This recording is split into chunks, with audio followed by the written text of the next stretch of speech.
Nanny raised the boy for 18 years, and on his birthday she revealed she was his mother. Melissa felt her heart race as she held Nathan's hands, watching him blow out the 18 candles on his cake.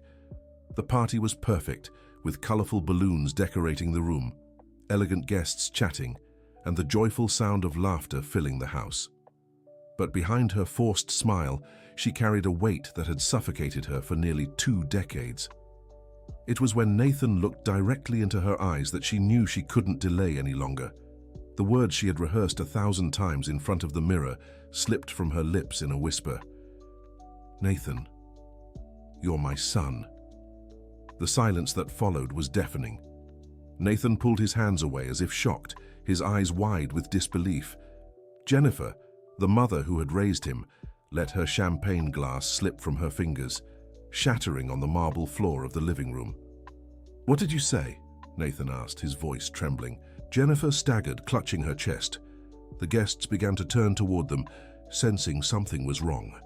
Michael, Nathan's adoptive father, rushed to support his wife as she fainted right in front of everyone. "Someone call an ambulance!" one of the guests shouted. Chaos took over the party. Nathan remained frozen, staring at Melissa, trying to process what he had just heard. She reached out to him, but he stepped back. "This can't be true," he murmured. "Nathan, I can explain." "No," he shouted, making everyone in the room turn toward them. "That's a lie." Without waiting for a response, Nathan ran out of the house, leaving behind the party that was supposed to celebrate his coming of age. Melissa tried to follow him, but Michael grabbed her arm tightly. "What have you done?" he asked, his eyes burning with anger. "What have you done to my family?" "Michael, I had to tell him." "Had to? You've destroyed our family. After 18 years of raising him, you drop a bombshell like this on his birthday." Melissa tried to pull away, but Michael tightened his grip. Jennifer had been carried to the couch and was being attended to by a doctor among the guests. The other guests whispered among themselves, clearly uncomfortable with the situation. "You're going to explain what's happening here," Michael said, dragging Melissa to a corner of the room. "And you're going to explain now." Tears streamed down Melissa's face as she looked at Jennifer, still unconscious on the couch. 18 years of secrets were finally coming to light, and she knew nothing would ever be the same. "I was a pedagogy student at Boston University," she began, her voice choked. "I was 20 when I got pregnant by my boyfriend at the time." Michael crossed his arms, waiting for her to continue. "His name was Daniel. He came from a traditional family in Boston. When he found out about the pregnancy, he abandoned me, said I was trying to trap him for his money. So you decided to give the baby up for adoption," Michael said impatiently. Melissa shook her head. "It wasn't my decision. His family came to me. They offered me money to disappear from their lives and hand the baby over to a couple they knew. You." The revelation hit like a bomb.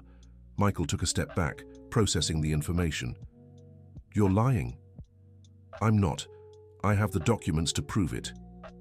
Their lawyer, Dr. Rebecca Williams, handled everything. She said if I didn't agree, they'd make sure I never finished college. Michael ran a hand through his hair, clearly shaken. Jennifer began to stir on the couch, murmuring Nathan's name. "Then why did you come work here? Why did you agree to be the nanny for your own son?" Melissa wiped her tears with the back of her hand. "Because I regretted it the moment I signed the papers. I tried to reverse the adoption, but they told me it was too late. When I found out you were looking for a nanny, I applied using fake documents." "Fake documents?" "I changed my last name, used my cousin's birth certificate. She had passed away.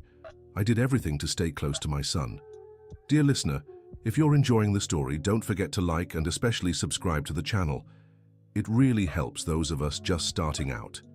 Now, continuing. Jennifer struggled to rise from the couch, supported by one of the guests. Her eyes searched the room for Nathan but couldn't find him. "Where's my son?" she asked weakly. "He ran out," Michael replied, not taking his eyes off Melissa. "After what she told him." Jennifer looked at Melissa with an expression mixing pain and anger. "How could you do this to us? We trusted you, treated you like family." "Jennifer, "Shut up," Jennifer shouted, startling everyone with her intensity. You lied to us for 18 years, lived in our home, ate our food, received our love, all while deceiving us. Melissa felt as if she'd been slapped. She knew Jennifer was right, but she also knew her motives were pure. I just wanted to stay close to him, just wanted to see my son grow up. Your son? Jennifer laughed bitterly. Nathan is my son. I'm the one who cared for him when he was sick, who taught him to walk, to talk, to become the man he is today. You're right, Melissa admitted. But that doesn't change the fact that I brought him into this world. Michael stepped between the two women, sensing the argument was escalating. Enough. The guests are all watching. Let's discuss this privately. But before they could move, the front door swung open forcefully. Nathan had returned, but he wasn't alone. An elegant woman with white hair and a commanding presence entered the room, leaning on a cane. Good evening, she said firmly. My name is Catherine Wilson. I'm Nathan's grandmother. Michael and Jennifer exchanged confused glances. What are you talking about? Michael asked. Nathan's parents are right here. Catherine gave a dry laugh. His adoptive parents, I assume. I'm the mother of Daniel Wilson, the boy's biological father. Nathan stood behind her, his face pale and eyes red from crying. Melissa felt the ground crumble beneath her. After 18 years, the past was finally surfacing in a way she never imagined.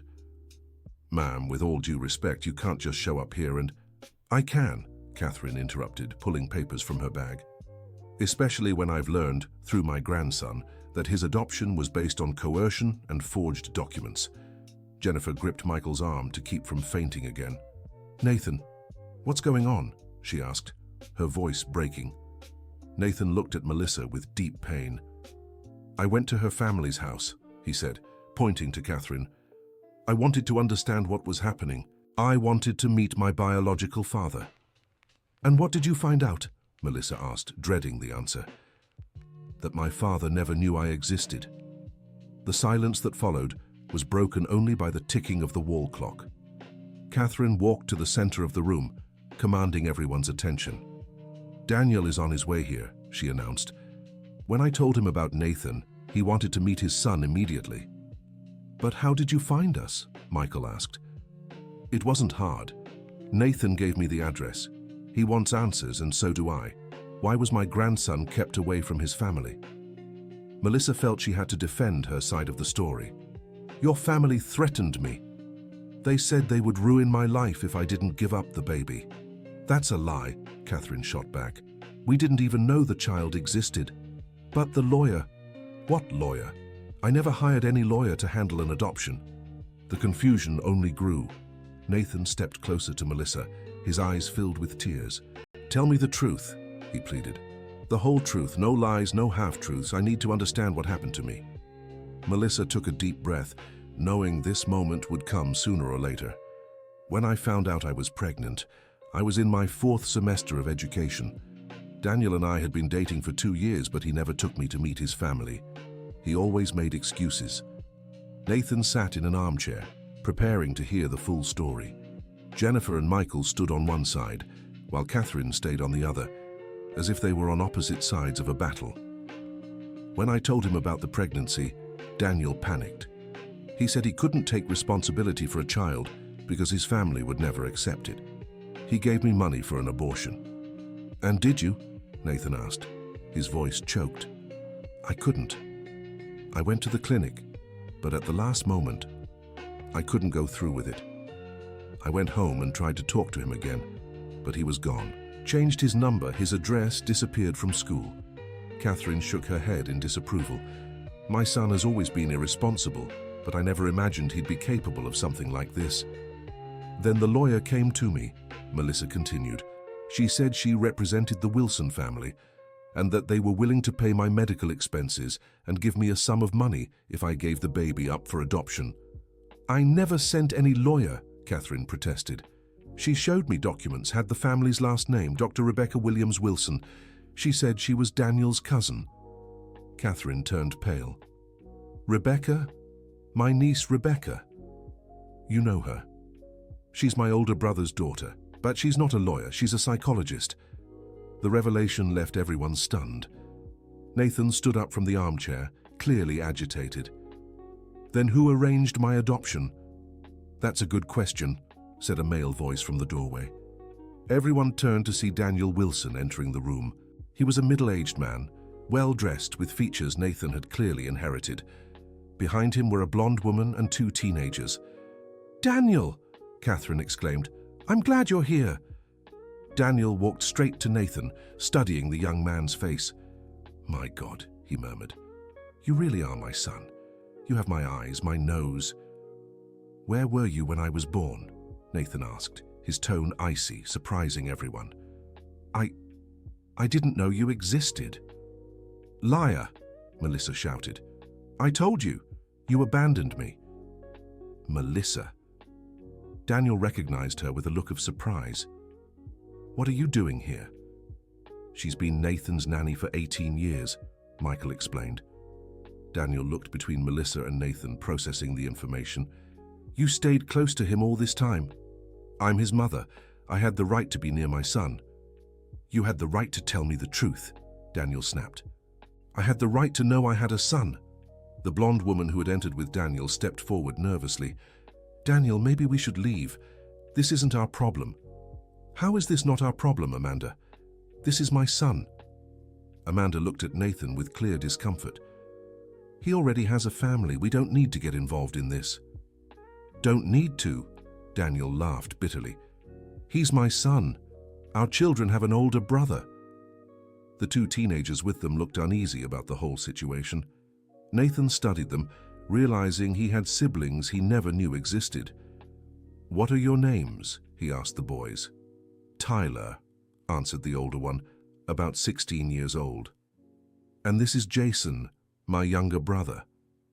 "Hi," said Jason timidly, clearly intimidated by the situation. Nathan smiled for the first time since the truth had been revealed. "Hi, brothers. I think we have a lot to talk about." Amanda pulled Daniel by the arm. "Daniel, let's go. This is going to complicate our lives too much." "Our lives are already complicated, Amanda. I just found out I have a son I never knew. I'm not just going to turn my back on him." Jennifer, who had stayed silent observing the interaction, finally spoke up. "Excuse me, but Nathan has been my son for 18 years. You can't just show up here and expect to take him away." "No one wants to take anyone away," said Catherine, trying to calm things down. "But Nathan has the right to know his biological family." "His biological family?" Jennifer laughed bitterly. "Where were you when he had pneumonia at 3 years old? Where were you when he broke his arm learning to ride a bike? Where were you for every Christmas, birthday, graduation?" "We didn't know." "You didn't know because you didn't want to," Jennifer interrupted, pointing at Daniel. "You abandoned his mother when she was pregnant. I was a scared 22-year-old kid. And that justifies it?" Nathan finally spoke, surprising everyone with the maturity in his voice. "Justifies abandoning me before I was even born?" Daniel lowered his head, clearly ashamed. "No, it doesn't justify it. I did the wrong thing, and I'm sorry for that." "Being sorry won't give us back the 18 years we lost," said Nathan. Melissa moved closer to Nathan, gently touching his arm. "Nathan, I know you're confused and hurt, but..." "Confused?" He pulled away from her. "Melissa, you lied to me my whole life. You looked me in the eye every day knowing who you really were, and still kept the lie. I tried to tell you so many times." "When? When did you try?" Melissa fell silent, realizing she didn't have a convincing answer. "You didn't try," Nathan continued. "You chose to keep the lie because it was easier for you." "That's not true. I wanted to tell you, but I was afraid." "Afraid of what?" "Afraid of losing you. Afraid you'd hate me. And you think finding out like this is better? On my 18th birthday in front of everyone?" Melissa started crying, realizing how much she'd hurt Nathan with her revelation. "I didn't plan to say it today." The words just came out. Michael stepped closer to them, trying to mediate. "Look, I know everyone's upset, but we need to talk about this calmly. Nathan, do you want these people to leave?" Nathan looked at Daniel, Catherine, Amanda, and his 2 brothers. "No. I want to hear what they have to say. I want to understand the whole story." "Then let's sit down and talk like civilized people," suggested Catherine. The party guests had already left, leaving only the family in the room. Nathan sat on the couch next to Jennifer, who held his hand tenderly. "No matter what happened in the past," she said, "you're my son, and I love you." Nathan squeezed her hand, but looked at Melissa. "And you? What do you feel for me?" The question caught Melissa off guard. "What I feel? Nathan, I love you more than anything in this world. You're my son. But you were never my mother," he said harshly. "Jennifer is my mother. You were my nanny who lied to me." The words stabbed Melissa's heart. "Nathan, you want to know the truth? The truth is, I feel betrayed by all of you, by you, Melissa, for lying to me, by you, Daniel, for abandoning me, and even by you," he said, looking at Michael and Jennifer, "for never telling me I was adopted." Jennifer was shocked. "We were going to tell you when you were older." "I'm 18 years old. When would I be old enough?" Michael tried to defend himself. "We wanted to protect you."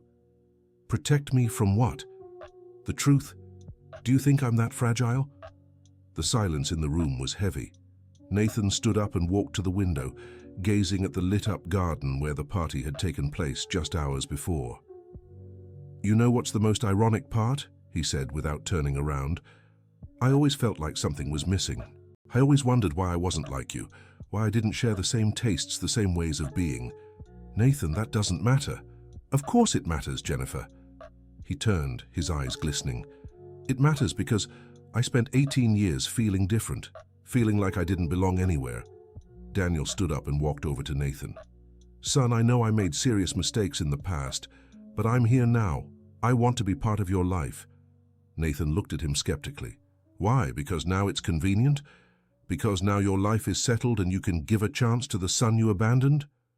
"That's not it." "Then what is it? What changed between 18 years ago and today?" Daniel didn't know how to respond. The truth was, his life was stable now, and taking responsibility for Nathan wouldn't carry the same risk it would have when he was young. "I grew up," he finally said. "I learned to take responsibility." "You learned with other kids." Nathan pointed at Tyler and Jason, who were sitting uncomfortably in the corner. "With me, you didn't want to learn." Tyler stood up, surprising everyone. "Can I say something?" All eyes turned to the teenager, curious to hear what he had to say. "Nathan, I know you're hurt and you have every right to be, but our dad, he's changed a lot over the years. He's always been there for us, always taken care of us." "Tyler, you don't have to defend your father," Nathan said. "I'm not defending him. I'm trying to explain that maybe he can be the father you deserve to have." Jason also stood up. "We always wanted an older brother," he said shyly. "If you want, we'd like to get to know you better." Nathan felt a wave of emotion hearing the boys. For the first time in his life, he had brothers. "I'd like to get to know you too," he said with a small smile. Amanda, who had stayed quiet, finally spoke up. "Nathan, I know this situation is complicated for everyone, but you have to understand that we have our routine, our life." "Amanda!" Daniel scolded her. "What? I'm just being realistic. We can't just bring an 18-year-old into our family without considering the consequences." "Consequences?" Nathan laughed bitterly. "Am I a consequence? That's not what I meant." "Yes, it is," Catherine interrupted. "And that's exactly the kind of attitude that kept my grandson away from us." Amanda flushed with anger. "I'm sorry, but I won't accept being judged by people I don't even know." "We're Nathan's family," Catherine said firmly. "Now we're your family too." "I already have a family," Amanda snapped, "and it doesn't include some troubled teenager who came out of nowhere." The silence that followed was absolute. Nathan looked at Amanda with deep pain in his expression. "Troubled?" he repeated. "Amanda, you've gone too far," Daniel said, clearly irritated. "No, let her speak," Nathan said, stepping closer to Amanda. "I want to hear it. What else do you think about me?" Amanda realized she'd made a mistake, but it was too late to take it back. I didn't mean that." "Yes, you did. And you know what? You're right. I am troubled. I'm the result of an unwanted pregnancy, an irregular adoption, 18 years of lies. Of course I'm troubled." Jennifer stood up and walked over to Nathan. You're not problematic. You're perfect exactly as you are. Jennifer. No, Nathan, you're the best son a mother could ask for. You're smart, caring, responsible. Any family would be lucky to have you. Nathan hugged Jennifer, finally letting his tears flow freely. Thank you for loving me, even though I'm not your blood son. You're my son in my heart, she whispered. And that matters more than any blood tie.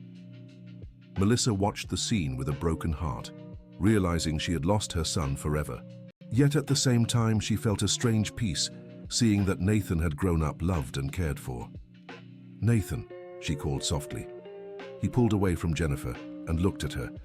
I know you'll never forgive me for what I did, and I understand. But I want you to know that every day I spent caring for you was the best day of my life. Melissa. Let me finish, she pleaded. I made so many mistakes. I lied to you, to your family, to myself. But I never lied about the love I have for you. Nathan studied her for a long moment. Why did you never try to legally reverse the adoption? Why didn't you fight for me? Because I was afraid, she admitted. Afraid of losing you completely. At least as your nanny, I could stay close to you. You preferred having me as an employee rather than risking having me as your mother. I was young, alone, had no money for lawyers. You had 18 years to find a solution, Nathan said. 18 years to tell the truth. Melissa lowered her head, knowing he was right. You're right, I was selfish. I thought more about my own pain than your right to know the truth. Dear listener, if you're enjoying the story, don't forget to like and especially subscribe to the channel. It helps us a lot as we're just starting out. Now, back to the story. Catherine approached Melissa, surprising everyone. Sweetheart, I don't approve of what you did, but I understand your reasons. It couldn't have been easy to give up your son. It wasn't, Melissa admitted. It was the hardest thing I've ever done.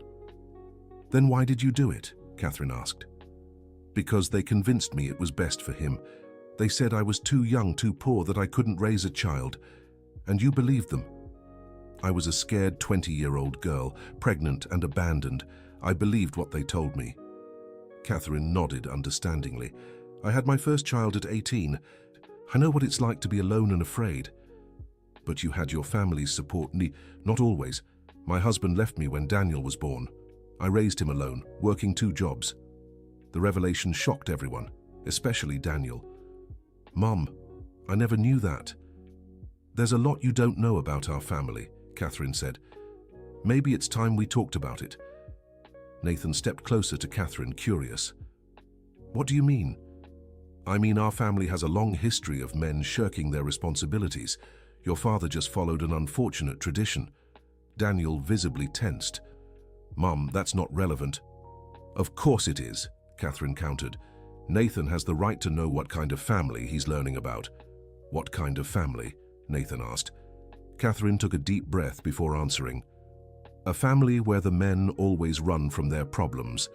Your grandfather left me pregnant, just like your father left Melissa. It's a pattern that's repeated for generations. But it can be different now, Daniel said, turning to Nathan. I can be different. Can you? Nathan challenged. What guarantees that? The fact that I'm here. The fact that I came as soon as I knew about you. You came because your mother made you, Nathan observed, glancing at Catherine. Catherine smiled faintly. The boy's sharp. Yes, I was the one who insisted he come. When you showed up at my house looking for answers, I saw a lot of myself in you. What do you mean? The same determination, the same thirst for truth. You didn't accept the lies they told you. You went after the facts. Nathan felt a strange connection with Catherine. It was the first time he felt like someone truly understood him. Were you also raised without knowing the truth about your family? Not exactly, but I've spent my whole life trying to understand why the men in our family are so irresponsible. Now I see it might be time to break that cycle. Michael, who had stayed silent observing the conversation, finally spoke up. With all due respect, but Nathan already has a family who cares about him. We don't need lessons in responsibility from people who just showed up today. Catherine looked at Michael with interest. And you? What kind of father were you to Nathan? The best I could be, Michael replied defensively. By lying to him about his origins? By protecting him from a truth that could hurt him. The truth always hurts less than the lie, Catherine said wisely. You should know that. Jennifer stood by her husband. We did what we thought was best at the time. And I did what I thought was best too, said Melissa. We all made mistakes, but always with Nathan's best interests in mind. Nathan looked at all the adults around him and felt a mix of anger and pity. Don't you see? All of you are talking about what you thought was best for me, but no one ever asked me what I wanted.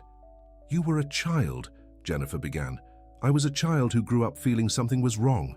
A child who always wondered why I was different. A child who had the right to know the truth. Nathan's voice rose gradually, and everyone could see he was reaching his limit. I spent 18 years of my life being lied to by people who said they loved me. 18 years. Nathan, calm down, Michael pleaded. Calm down? How can I calm down? My whole life is a lie. My name might not even be my real name. Your name is Nathan, Melissa said softly. I chose that name for you. You chose it? And who gave you the right to choose anything for me after abandoning me? Melissa felt as if she'd been punched in the gut. I was your mother. No, Nathan shouted. You gave up the right to be my mother when you put me up for adoption. Jennifer is my mother. The silence that followed was broken by the sound of Daniel's phone ringing. He looked at the screen and answered. Hello? Oh, Dr. Richard. Yes, I know it's late, but... What? Are you sure? When? I see. Thanks for letting me know. He hung up with a worried expression. What happened? Amanda asked. That was my lawyer. He found out some things about Nathan's adoption. Everyone turned to Daniel, waiting for him to continue. It seems the adoption wasn't done legally. There are several irregularities in the documents. What kind of irregularities? Michael asked, alarmed. First, the person who identified herself as Rebecca Williams Wilson was indeed Rebecca, my cousin, but she's not a lawyer, as we already know. And second, Catherine asked. Second, she was acting on her own. She didn't represent our family. But why would she do that? Melissa asked. Daniel looked at his mother before answering. Because she was in love with me. She wanted to protect me from the consequences of the pregnancy. The revelation left everyone stunned. Nathan sank heavily onto the couch, trying to process yet another piece of information. So all of this was the plan of a woman in love? It seems so, Daniel confirmed. Dr. Richard managed to speak to her today. Rebecca confessed everything. She said she wanted to protect me from a fling that could ruin my future. An adventure? Melissa was indignant. Our 2-year relationship was an adventure? For Rebecca, yes. She always thought you weren't good enough for me. And you? What did you think? Daniel hesitated before answering, and his silence was more telling than any words. You also thought I wasn't good enough, Melissa concluded, her voice breaking. Melissa, I was young. Stop using age as an excuse, she exploded. You were 22, not a child. Nathan stood up from the couch, clearly agitated. So what happens now? If the adoption wasn't legal, what does that mean? Michael and Jennifer exchanged worried glances. It means technically Nathan is still Melissa's son, explained Daniel. Technically? Nathan laughed bitterly. My life is just a technicality to you. That's not what he meant, Jennifer intervened. Nathan, you're our son no matter what the papers say. But the papers do matter, said Catherine. They determine important legal matters. What matters? Asked Nathan. Inheritance, for example, replied Catherine. You're the rightful heir of the Wilson family. Amanda visibly tensed at this information.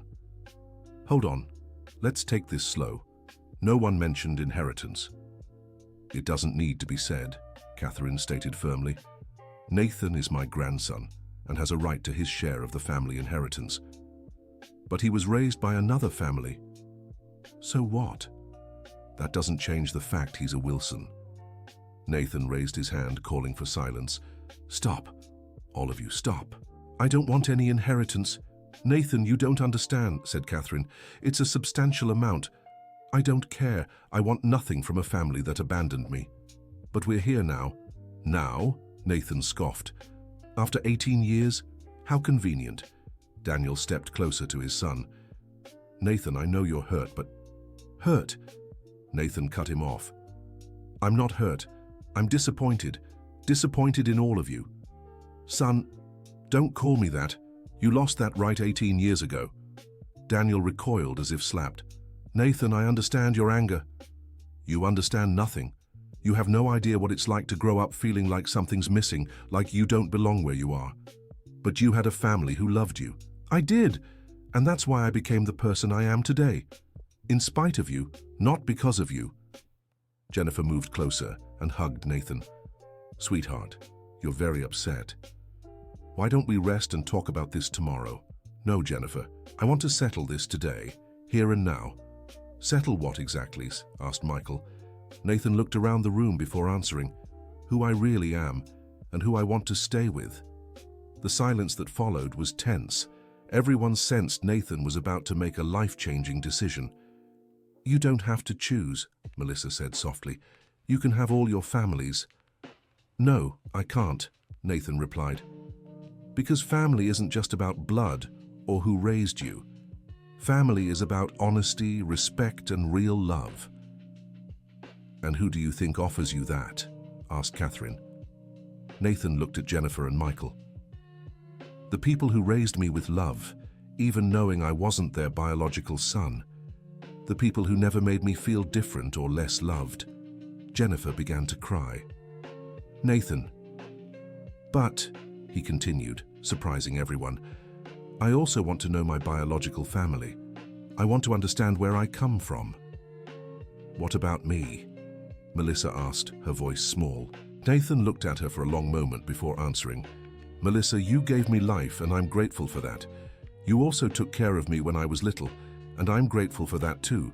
But you lied to me for 18 years, and that I can't ignore. I understand, she whispered.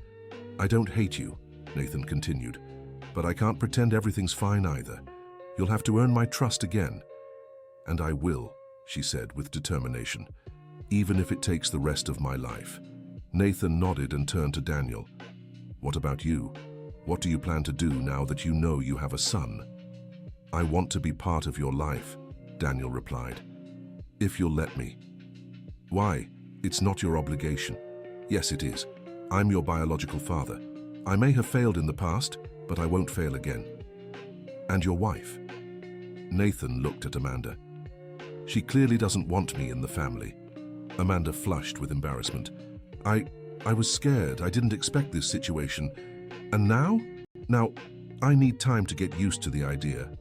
At least you're honest, Nathan said with an ironic smile.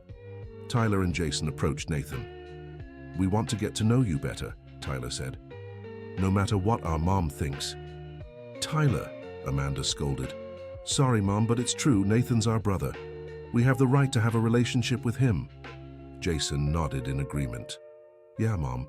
We've always wanted an older brother. Nathan smiled genuinely for the first time that night. I've always wanted siblings too. Maybe we can get to know each other better. Of course, Tyler said excitedly. You can come over this weekend. Tyler, slow down, Daniel intervened. Let's take it step by step. Why step by step? Nathan asked. We've already lost 18 years. We don't want to waste any more time. Daniel smiled, proud of his son's maturity. You're right. There's no time to waste. Catherine walked up to Nathan and took his hands. My grandson, I know our family let you down, but I'd like the chance to know you better. I'd like that too, Grandma, Nathan said, testing the word. Grandma, I've never had one before. And I've never had a grandson, Catherine said, emotional. I guess we'll learn together. Jennifer watched the interaction with a mix of happiness and sadness. She was glad to see Nathan connecting with his biological family, but saddened by the thought that he might not need her as much anymore. Jennifer, Nathan called, noticing her expression. You're still my mum. Nothing will change that. But now you have a biological family. So what? I can have two families. It's not a competition. Of course it is, Michael joked, and we'll win because we've known you longer. Everyone laughed, and the tension in the room finally began to ease. So what do we do now? Melissa asked. Now, Nathan said, We all go home and rest. Tomorrow we'll meet up and talk more about how to make this work. Make what work? Daniel asked. Being a family. A weird, complicated, messy family, but still a family. Are you sure you want to try? Melissa asked hopefully. I'm sure, Nathan confirmed, but it has to be on my terms, total honesty. No lies, no secrets, no half-truths. Deal, Jennifer said. Deal, Daniel repeated. Deal, Melissa whispered. Catherine nodded approvingly. Now that's what a real family sounds like. As everyone prepared to leave, Nathan looked around the room where he discovered the truth about his life. The birthday decoration still hung, a reminder of how the night had begun. You know what? He said. This was the best birthday of my life. How so? Jennifer asked, surprised. Because I finally found out who I really am. And who are you? Melissa asked. Nathan smiled.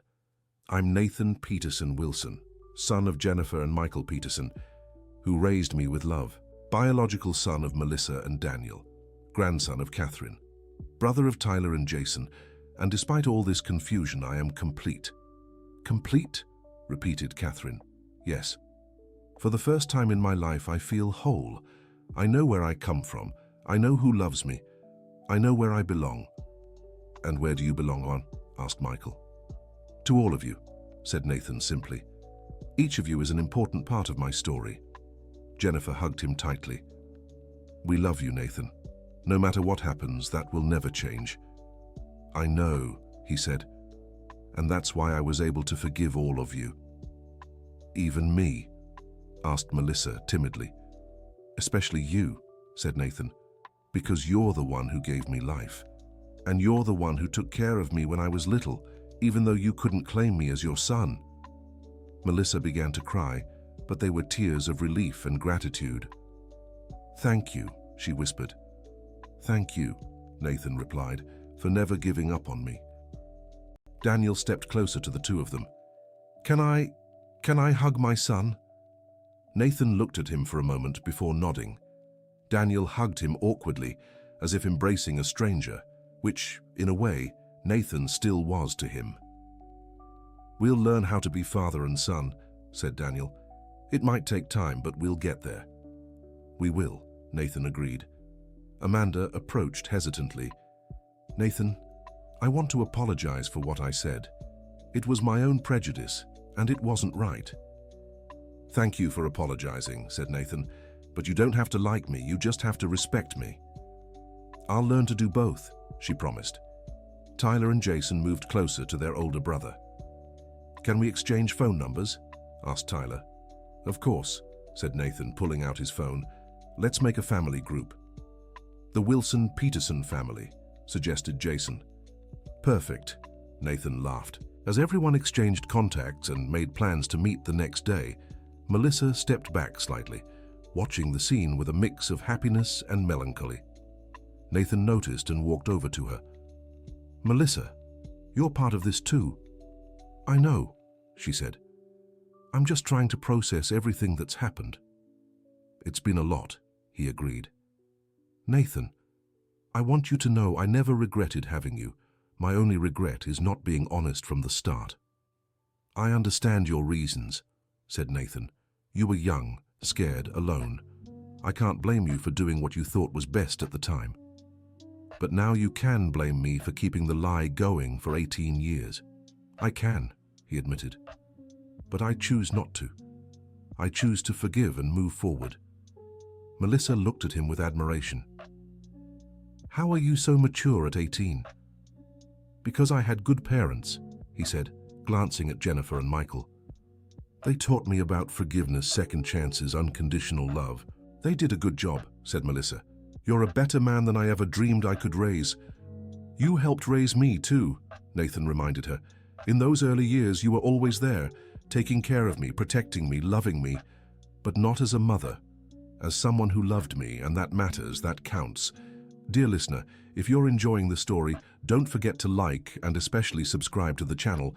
It really helps those of us just starting out. Now, continuing. 2 weeks later, Nathan was sitting in Catherine's garden, talking with his grandmother about the family history. It was a sunny Sunday, and he'd just had lunch with the Wilsons. "Grandma, can I ask you something?" "Of course, my grandson. What do you want to know?" "Why are the men in our family so afraid of taking responsibility?" Catherine sighed, running her fingers through Nathan's hair. "That's a hard question, Nathan. I think it has to do with how they were raised. They were always very sheltered, never had to face the consequences of their actions. But you raised Dad all by yourself. He should know how hard it is." "He should, but we don't always learn from other people's suffering. Sometimes we only learn when we go through the same thing ourselves." "And now? Do you think he's really changed?" Catherine looked out the window, where Daniel was playing soccer with Tyler, Jason, and Nathan in the backyard. "I think he's trying, and that's already a start." Nathan followed his grandmother's gaze and smiled as he watched Daniel trying to teach Jason how to kick the ball. "He's kind of clumsy, huh?" "Always has been," Catherine laughed. "But he's got a good heart. He just needed a second chance to show it." "We all need second chances," Nathan reflected. "Including you? What do you need a second chance for?" Nathan thought for a moment before answering. "To be a son. To have a biological family. To know my real story. And are you making the most of this second chance?" "I'm trying. Sometimes it's confusing, you know. Growing up for 18 years thinking one thing about yourself and then finding out everything was different." "But you haven't changed, Nathan. You're still the same person." "Yeah, but now I understand where some of my traits come from. Why I love soccer, why I'm good at math, why I'm so stubborn." Catherine chuckled. "The stubbornness you definitely got from me. And is that a good thing?" "Depends on how you use it. It can help you not give up on your dreams, or it can get in your way when you need to compromise." "How do I know the difference?" "Experience. And you're young. You've got time to learn." Daniel walked over to them, sweaty from the soccer game. "Can I steal my son for a few minutes?" he asked Catherine. "Of course," she replied. "I'll fix the boys a snack." Daniel sat beside Nathan on the garden bench. "How are you feeling about all this?" "Good," Nathan answered. "Better than I expected." "And Melissa? Have you talked to her?" "Yeah. She went to visit Mom and Dad yesterday. We talked a lot." "How was it?" "Different. Now that I know who she really is, I understand some of the things she did when I was a kid better." "Like what?" "For example, she'd always get really worried when I got sick. More than a normal nanny would. Now it makes sense. She always loved you like a mother, even if she couldn't take on that role." "Yeah, and that must have been really hard for her." Daniel nodded. "It must have been a huge sacrifice, being near her son every day without being able to claim motherhood." "Why do you think she did it?" "Because a mother's love is stronger than anything. She'd rather suffer in silence than be away from you." Nathan stayed quiet for a moment, processing his father's words. "And you? Why did you decide to meet me now?" "Because I found out I have a son." "I have. And because I realized I missed 18 years of your life out of pure cowardice." "Do you regret it?" "I regret not being brave enough to take responsibility when you were born. But I don't regret having you as my son." "Even if I'm complicated?" Nathan asked with a smile. "Especially because you're complicated," Daniel laughed. "It shows you've got a strong personality. Amanda still doesn't like me much." "Amanda will come around. She just needs time." "And if she doesn't?" Daniel looked straight into his son's eyes. "Then she'll have to choose between accepting you or losing me. And I've already chosen my side." "Really? You'd choose a son you barely know over a wife you've loved for years?" "Nathan, you're not a son I barely know. You're my son. And that means you come first in my life." The statement moved Nathan more than he expected. "Thank you for saying that. It's the truth. I lost 18 years of your life, but I won't lose another day." Tyler and Jason approached them, interrupting the conversation. "Nathan, we wanted to ask you something," said Tyler. "What?" "Do you want to sleep over at our house tomorrow? It's Monday, but we don't have school because of the holiday." Nathan looked at Daniel, who nodded encouragingly. "If your parents say yes, I'd love to." "We already asked them. Mom said it's fine, as long as you stay in the guest room." "Of course, I'll call my parents to let them know."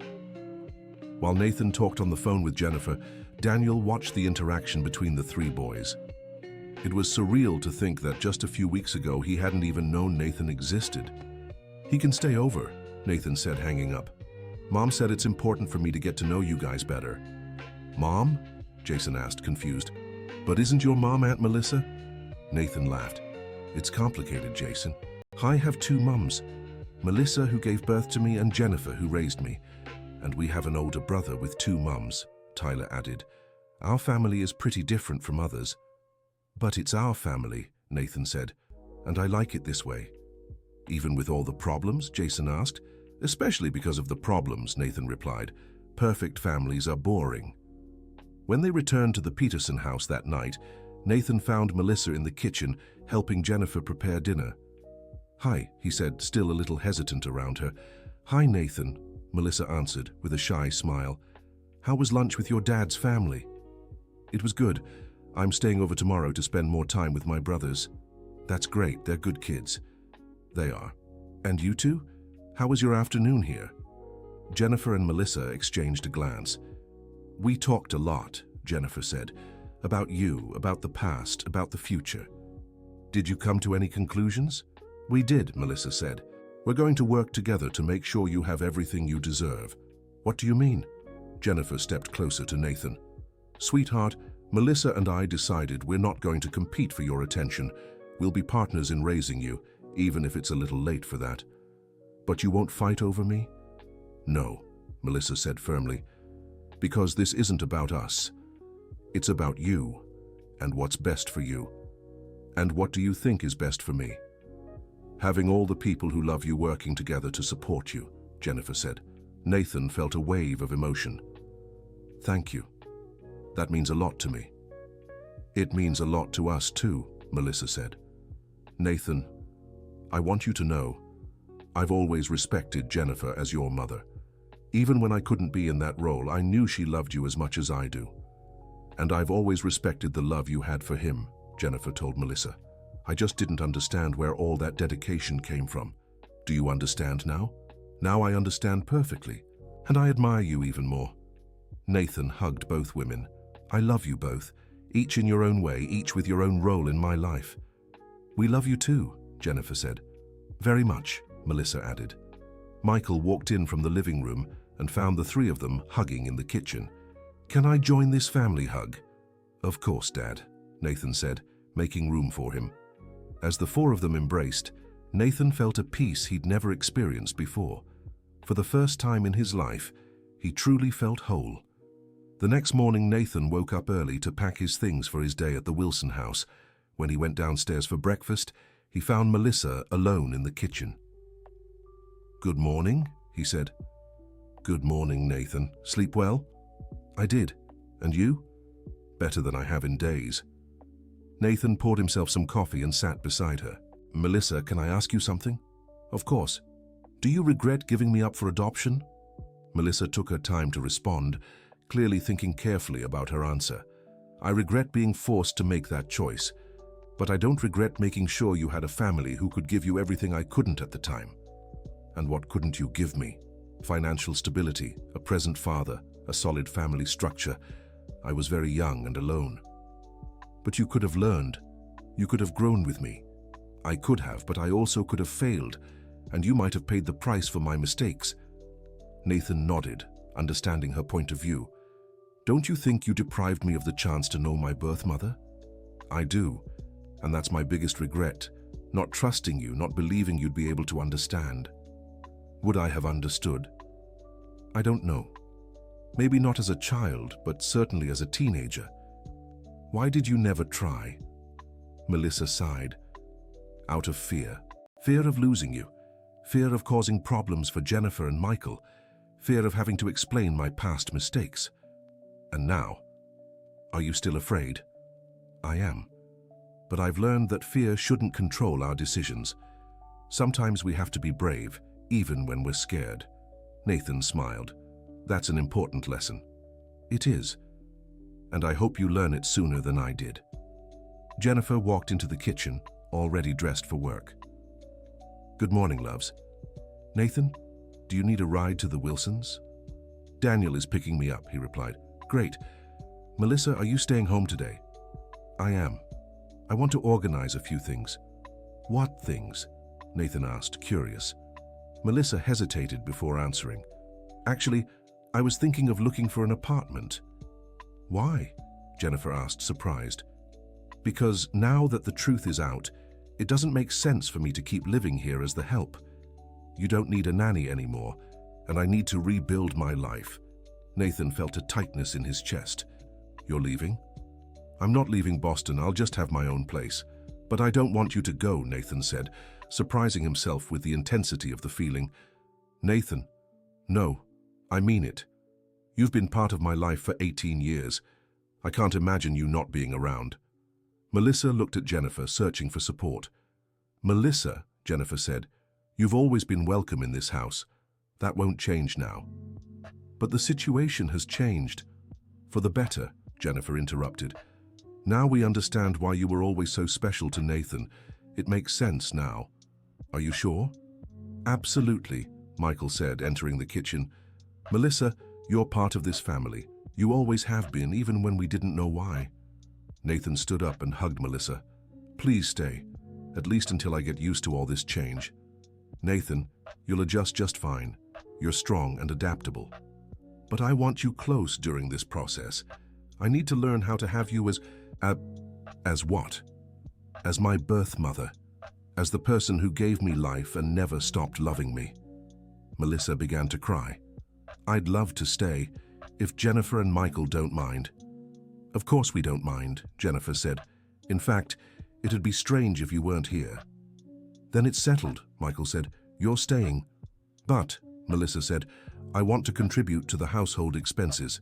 I don't want to be treated as hired help anymore, but I also don't want to be supported. We'll figure that out later, Jennifer said. What matters is we're a family now. A different kind of family, but a family. The sound of the doorbell interrupted the conversation. Nathan went to answer and found Daniel at the door. Good morning, son. Ready to get to know your siblings better? Absolutely, Nathan said, grabbing his backpack. Morning, everyone, Daniel greeted Jennifer, Michael, and Melissa. Thanks for letting Nathan spend the day with us. You're welcome, replied Jennifer. He needs to meet his family. The whole family, added Melissa, looking meaningfully at Daniel. That's true, he agreed. Melissa, would you like to have lunch with us on Sunday? I think it would be good for all of us to talk as an extended family. Melissa glanced at Nathan, who nodded encouragingly. I'd love to, she said. Great. Jennifer, Michael, you're invited too. Of course, said Michael. It'll be interesting to get to know Nathan's family better. As he drove home, Daniel chatted with Nathan about their plans for the day. What are you all going to do? I thought we could go to the mall, then maybe catch a movie. What do you think? Sounds great. What about Amanda? She's coming with us. She's trying to make an effort to get to know you better. And how's that going? Slowly, but it's progress. She's realized you're part of the family now, whether she likes it or not. And the boys? They're beyond excited. They've never felt time move so slowly waiting for today. Nathan smiled. I'm excited too. It's strange having brothers after a lifetime of being an only child. You'll love not being an only child anymore. Siblings are one of life's greatest gifts. Do you have siblings? I have a younger sister, your Aunt Ashley. She lives in New York but is coming to visit next weekend. To meet me? Exactly. She's very curious about the nephew who appeared out of nowhere. Does she know the whole story? She does, and she's really looking forward to meeting you. When they arrived at the Wilsons' house, Tyler and Jason were waiting at the door. Nathan, they shouted in unison, running to hug him. Hey brothers, said Nathan, returning the hug. Ready for the day? So ready, said Tyler. We already picked the movie we want to see. Which one? That new superhero one, Jason replied. Do you like superhero movies? Love them, Nathan lied. He actually preferred dramas but didn't want to disappoint his brothers on their first day together. Amanda appeared at the door, visibly making an effort to seem welcoming. Good morning, Nathan. How are you? Good, thank you. And you? I'm well. I hope you all have fun today. Aren't you coming with us? Amanda seemed surprised by the question.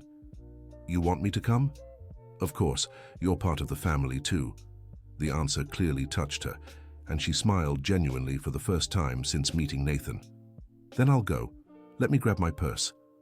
Tyler whispered to Nathan, "Thanks for inviting Mom. She was feeling left out." "Why?" "Because she thinks we like you more than her." "Do you?" "No," Tyler laughed. "We like you and Mom. It's not a competition." Nathan smiled, impressed by his 16-year-old brother's maturity. "You're really smart, Tyler. Learned it from my parents. They always said love has no limits. The more people we love, the happier we are." They're right. During their day at the mall, Nathan observed the Wilsons' family dynamic. Daniel was clearly a present and affectionate father to Tyler and Jason, always attentive to their needs, always ready to play and talk. "Has he always been like this?" Nathan asked Amanda as they watched Daniel, Tyler, and Jason trying out video games in a store. "Always," she replied. "Ever since the boys were born, he's been very devoted. It must have been hard for you to accept he had another son." Amanda looked at Nathan thoughtfully. "It was hard, yes. Not because I dislike you, but because it shook the foundation of our family. And now? Now I see our family's foundation hasn't changed. It's just expanded. And you're okay with that?" "I'm learning to be. Nathan, you seem like a good kid. And if my boys love you, I can learn to love you too." "Thank you for saying that." "You're welcome, and thank you for being patient with me. I know I wasn't very welcoming at first. You were protecting your family. I understand that." Amanda smiled. "You're very mature for an 18-year-old. "I had good parents," said Nathan, then added, "all of them." At the movies, Nathan was surprised to enjoy the superhero film, not so much because of the movie itself, but because he was sitting between his two brothers, sharing popcorn and laughing at the silly jokes. "Did you like the movie?" Jason asked as they left the theater. "I really did," Nathan answered honestly. "Can we come back to the movies next week?" "Sure, if our parents let us." "Our parents," Tyler repeated with a smile. "I like the sound of that." "Me too," said Nathan. On the way home, Nathan asked Daniel, "Can I ask you something personal?" "Of course. How does it feel being my dad?" "Is it weird having a son my age?" Daniel thought for a moment before answering, "It is weird, yes, but it's also wonderful. It's like a missing part of me has been found. Even though I'm almost an adult?" "Especially because you're almost an adult. I get to know you as the person you've become, not just as a child who needs shaping." "And do you like the person I've become?" "I love the person you've become. You're smart, mature, generous, brave. You're everything a father could want in a son." Nathan felt his eyes well up. "Thank you for saying that. It's the truth." "And Nathan?" "Yes?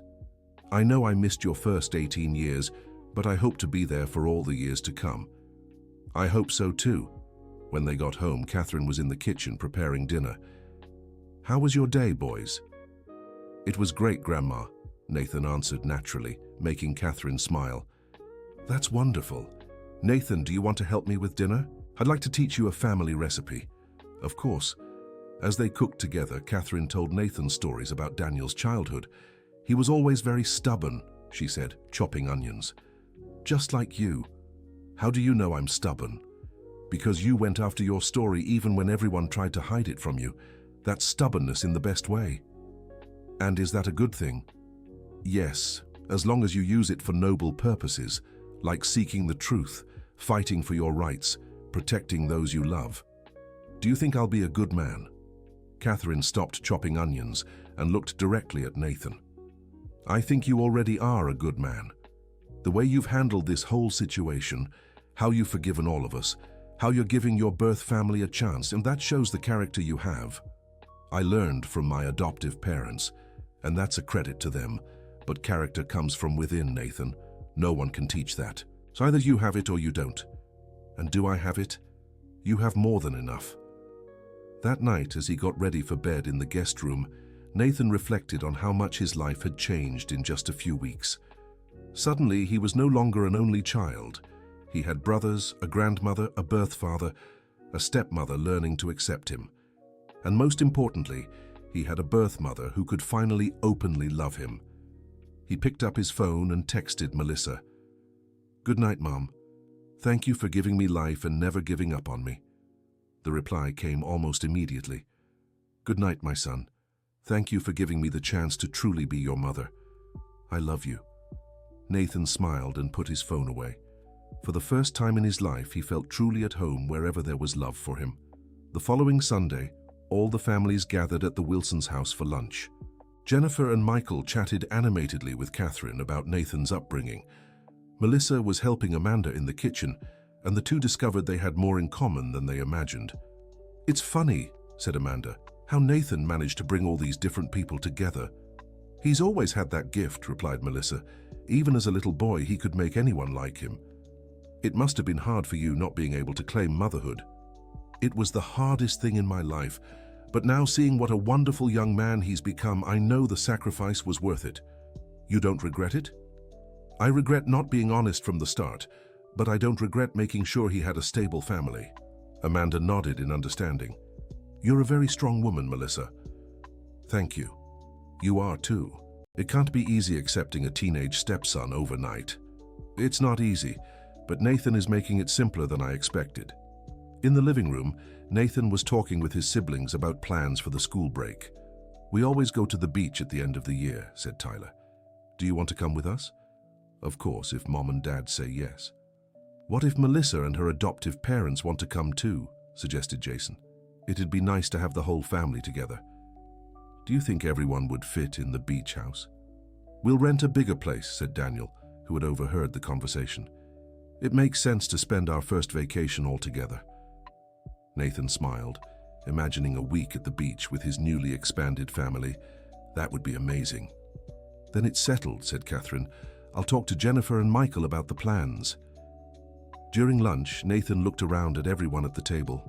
It was hard to believe that just a month ago, he hadn't even known half these people existed. What are you thinking about? Asked Jennifer, noticing his thoughtful expression. I'm thinking about how fast life can change, he replied. A month ago, I was an only child with a normal family. Today, I have two families, siblings, a grandmother, and I found out my nanny is my birth mother. And how do you feel about all these changes? Asked Catherine. Grateful, Nathan said without hesitation. Grateful to have so many people who love me. Even after all the pain the lies caused? Asked Melissa. Nathan looked at her warmly. Especially after the pain, because now I know all the lies were told out of love, not malice. You're very wise for someone so young, observed Michael. I've learned from all of you that love forgives many things.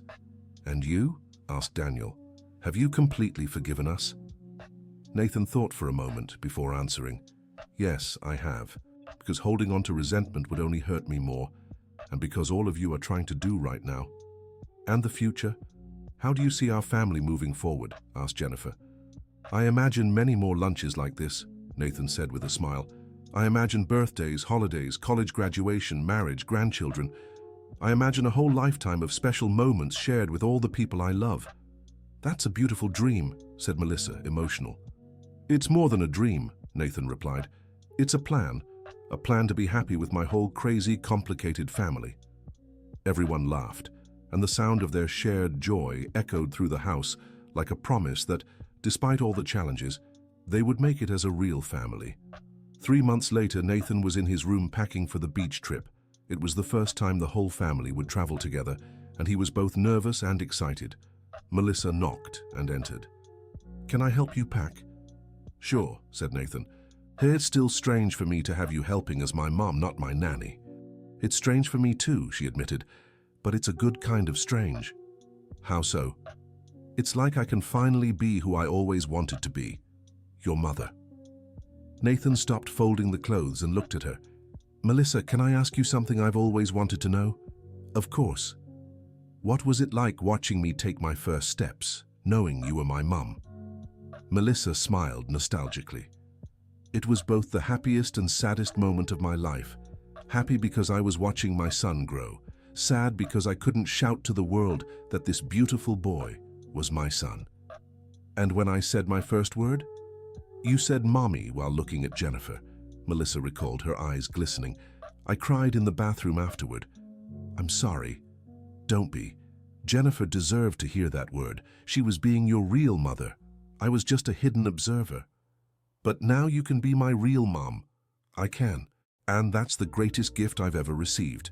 Jennifer appeared at the door. Mind if I interrupt? Of course. Come in, said Nathan. I came to see if you needed help with the suitcases. We're almost done, said Melissa. Jennifer sat on the bed, watching Nathan and Melissa work together. You know it makes me happy to see you like this, right? Like what? Asked Nathan. Like mother and son. Finally free to be what you always were in your hearts. You're not jealous? Asked Melissa. Why would I be? You're not taking Nathan from me. You're just stepping into the place that was always rightfully yours. But what if he starts loving me more than he loves you? Jennifer laughed. Melissa, love isn't a competition. The more people who love Nathan, the better for him. And the more people he loves, the better for him too. She's right, said Nathan. I don't love you any less, because I love Melissa more, Jennifer. Love grows, it doesn't shrink. You two are the best mothers a son could have, he continued. Each of you contributed in different ways to making me who I am. And now? Asked Melissa.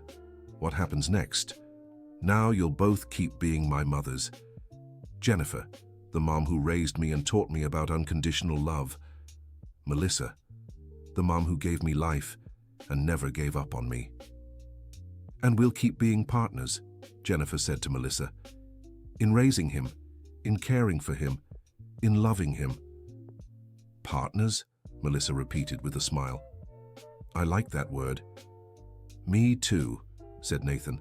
Now finish helping me with these suitcases because I can't wait to spend a week at the beach with my whole crazy family. At the beach, Nathan's extended family drew curious looks from other guests at the inn. It was hard to explain the dynamic. Nathan called Jennifer Mom and Melissa Mom too, had a biological father he was building a relationship with, a stepmother who'd learned to love him, 2 teenage brothers, a paternal grandmother, and 2 adoptive parents who were partners with his biological mothers. Our family is complicated to explain, Nathan joked while playing volleyball on the beach with Tyler and Jason. But it's ours, said Tyler. And we like it that way, added Jason, even with all the chaos at the beginning. Especially because of the chaos, Tyler laughed. Normal families are boring. Where'd you learn that? From you, said Jason. You're the one who said families with issues are more interesting. Nathan smiled, realizing he was positively influencing his younger brothers. And you agree? We do, said Tyler. Besides, now we have the big brother we always wanted, and I have the little brothers I never knew I wanted. That evening, the whole family gathered on the porch of the rented house to watch the sunset. Nathan sat between Melissa and Jennifer, with Daniel on one side and Michael on the other. Tyler and Jason lounged on the floor, leaning against their legs, while Catherine and Amanda occupied the rocking chairs. This looks like a margarine commercial, joked Michael, making everyone laugh. Happy family at the beach, said Jennifer. All that's missing is the romantic background music. And the margarine, added Melissa. Nathan looked at each person on the porch and felt a deep emotion. You know you're the most important people in my life, right? You're important to us too, said Catherine. In fact, you taught us that family isn't just about blood or who raised you. It's about love, forgiveness, and second chances. It's about being there when it matters, added Daniel. Here it's about honesty, even when it hurts, said Melissa. It's about forgiving, even when it's hard, said Jennifer. It's about accepting, even when it's complicated, said Amanda. It's about protecting each other, said Michael. It's about growing together, said Tyler and Jason in unison. Nathan smiled, moved. It's about love, just love. Love in all its forms, agreed Catherine. As the sun set on the horizon, painting the sky orange and pink, Nathan reflected on how his life had changed since that 18th birthday, which started as a normal celebration and ended with a revelation that changed everything. He had lost his innocence about his origins, but gained a whole family. He had discovered painful lies, but also liberating truths. He had felt anger and disappointment, but had learned about forgiveness and unconditional love. What are you thinking about? Asked Melissa, noticing his thoughtful expression.